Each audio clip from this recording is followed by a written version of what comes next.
is that they can come with what's called a silicone border.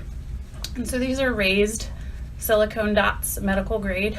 They help stick to your skin, so it kind of acts like a garter without the garter, to keep your compression stockings up so that they're not falling down.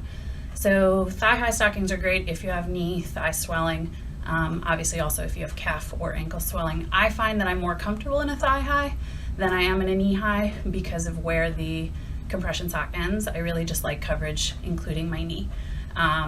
I also prefer thigh highs to pantyhose, as these are easier to use when you're in the restroom. You don't have to kind of shimmy, wiggle, and kind of get stuck in pantyhose, especially when flying, or in tight quarters in bathrooms. The thigh highs, I tend to just fold down a little bit, use the restroom as normal, put them back up, and good to go. And these should hook kind of right above the inner thigh, kind of where your tissue might normally jut out, and really go right up close to the underwear and end right below your buttock.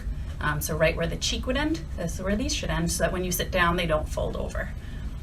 If you are looking for pantyhose, they exist in their full glory.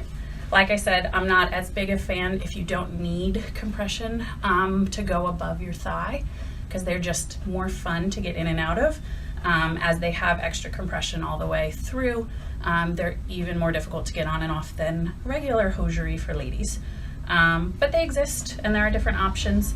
Mostly the compression ends right at the thigh, so you can see there's this kind of fabric change. The compression on these ends right at the thigh, so there isn't a lot into the waist component, but when you fold them down to take them off to go to the bathroom, it kind of adds extra compression around the thighs and makes it a little harder to use the bathroom. And so for people with back pain who find they need to have their knees a little bit wider apart when they're sitting, pulling down compression stockings can make that a little more difficult. So how do you figure out what's the right compression sock for you, or the right fit? It should fit smoothly. You shouldn't notice that your tissues are kind of folding over the top of it. When you're measuring yourself, you should find that you, above your ankle, around your knee, and around your thigh, fall in the middle of the range of the sizes that are offered in terms of centimeters or inches. That you shouldn't be too close to the top, that's going to be a little bit too tight, or too close to the bottom of the range, that'll be too loose and may fall down. If you find you're falling in between sizes, you may even need custom compression stockings or socks. And so that's something where a local surgical supply store could help you with. You may even have coverage for that through insurance. That's something to explore, or get a prescription from your physician. And that's something the surgical supply store should be able to help you figure out.